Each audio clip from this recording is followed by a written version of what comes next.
Hi ಕರ್ನಾಟಕದ ಜನತೆಗೆ ನಮ್ಮ ಬ್ರೈಟ್ ಸೈಡ್ ಕನ್ನಡ ಯೂಟ್ಯೂಬ್ ಚಾನಲಕ್ಕೆ ಸ್ವಾಗತ. ಈ ವಿಡಿಯೋ ನಿಮಗೆ ಇಷ್ಟ ಆದರೆ ಲೈಕ್ ಮತ್ತು ಕಾಮೆಂಟ್ ಮಾಡಿ ಮತ್ತು ಸಬ್ಸ್ಕ್ರೈಬ್ ಮಾಡಿ.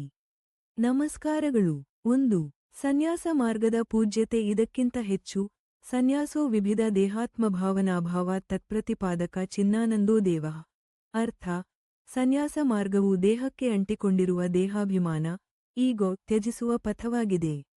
ದೇಹ ಮತ್ತು ಆತ್ಮ ಒಂದೇ ಎನ್ನುವ ಭಾವನೆ, ದೇಹಾತ್ಮ ಭಾವನೆ ಇಲ್ಲದಾಗ ಮಾತ್ರ ನಮ್ಮ ಜೀವನದಲ್ಲಿ ಶುದ್ಧತೆ ಮತ್ತು ಪರಮಾತ್ಮನ ಅನುಭವ ಬರುತ್ತದೆ. ಸನ್ಯಾಸವು ನಮ್ಮನ್ನು ಆನಂದದ ಸ್ಥಿತಿಗೆ ಕೊಂಡೊಯ್ಯುತ್ತದೆ.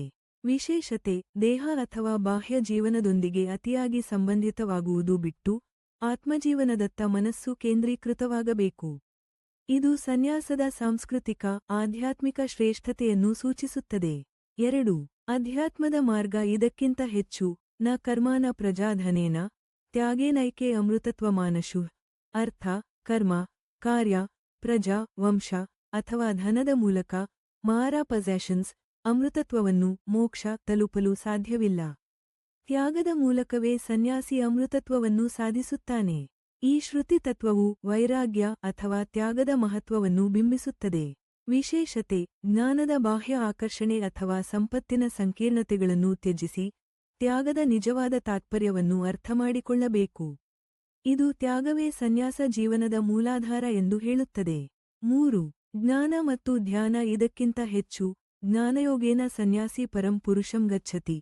ಅರ್ಥ: ಜ್ಞಾನ, ಜ್ಞಾನಯೋಗ ಮತ್ತು ಧ್ಯಾನ ಮೆಂಟಲ್ ಕಾನ್ಸಂಟ್ರೇಷನ್ ಮೂಲಕವೇ ಸನ್ಯಾಸಿ ಪರಮಾತ್ಮನ ಅನುಭವಕ್ಕೆ ಮತ್ತು ಏಕತಾನಂದ ಸ್ಥಿತಿಗೆ ತಲುಪುತ್ತಾನೆ. ವಿಶೇಷತೆ: ಜ್ಞಾನಯೋಗದಿಂದ ಸನ್ಯಾಸಿ ಜೀವನದಲ್ಲಿ ತತ್ವಚಿಂತನೆ ಮತ್ತು ಸ್ವಾನ್ವೇಷಣೆಯನ್ನು ಪ್ರಾರಂಭಿಸುತ್ತಾನೆ. ಧ್ಯಾನ ಅವಶ್ಯಕವಾಗಿರುವ ಕಾರಣ ಬಾಹ್ಯ ಕೃತ್ಯಗಳಲ್ಲಿ ತೊಡಗಿಕೊಂಡಿರುವ ಮನಸ್ಸು ಪರಮಾತ್ಮನ ಕಡೆಗೆ ತಿರುಗುವುದು ಕಷ್ಟ. 4. ತ್ಯಾಗದ ಪ್ರಮುಖ ಅಂಶಗಳು. ಅಧ್ಯಾತ್ಮ ಪ್ರಯಾಣದ ಕ್ರಮ. ಮನೋನಿಗ್ರಹ, ಮನಸ್ಸನ್ನು ನಿಯಂತ್ರಣದಲ್ಲಿ ಇಡುವುದು. ಇಂದ್ರಿಯ ದಮನ, ಇಂದ್ರಿಯಗಳ ಆಕರ್ಷಣೆಯನ್ನು ತೊಡಗಿಸದೆ ನಿಯಂತ್ರಿಸಲು ಶ್ರಮಿಸುವುದು.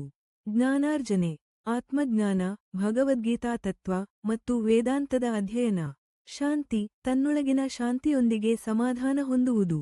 ಸನ್ಯಾಸಿಯ ಜೀವನದಲ್ಲಿ ತ್ಯಾಗದ ಪ್ರಾಮುಖ್ಯತೆ. ಬಾಹ್ಯ ಚಟುವಟಿಕೆಗಳಲ್ಲಿ ತೊಡಗಿಸಿಕೊಳ್ಳದೆ ಆಂತರಿಕ ಆತ್ಮತತ್ವವನ್ನು ಅರಿಯುವ ಪ್ರಯತ್ನ ಮಾಡಬೇಕು. ಸನ್ಯಾಸ ಮಾರ್ಗವು ಕೇವಲ ಸಾಮಾನ್ಯ ಜೀವನವನ್ನು ತೊರೆದು ತಪ್ಪಿಸಿಕೊಳ್ಳುವುದೂ ಅಲ್ಲ, ಇದು ಒಳಗಿನ ತತ್ವವನ್ನು ಅರಿಯಲು ಉದ್ದೇಶಿತವಾಗಿದೆ. 5. ಅಂತಿಮ ತತ್ವ. ಅಮೃತತ್ವ. ಇದಕ್ಕಿಂತ ಹೆಚ್ಚು ಅಮೃತತ್ವವು ತ್ಯಾಗದ ಮೂಲಕ ಮಾತ್ರ ಲಭಿಸುತ್ತದೆ. ಅರ್ಥ: ಬಾಹ್ಯ ಜೀವನದಲ್ಲಿ ಯಾವುದನ್ನು ಬಿಟ್ಟರೂ ಆ ತ್ಯಾಗದಿಂದ ಹುಟ್ಟುವ ಶುದ್ಧ ಮನಸ್ಸು ಪರಮಾತ್ಮನೊಂದಿಗೆ ಏಕೀಕರಣಕ್ಕೆ ದಾರಿ ತೋರಿಸುತ್ತದೆ.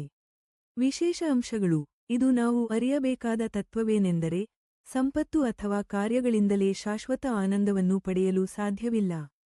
ತ್ಯಾಗವು ನಮ್ಮನ್ನು ದೇವತೆಗಳ ಮತ್ತು ಸನ್ಯಾಸಿಗಳ ಸ್ಥಿತಿಗೆ ಕೊಂಡೊಯ್ಯುತ್ತದೆ.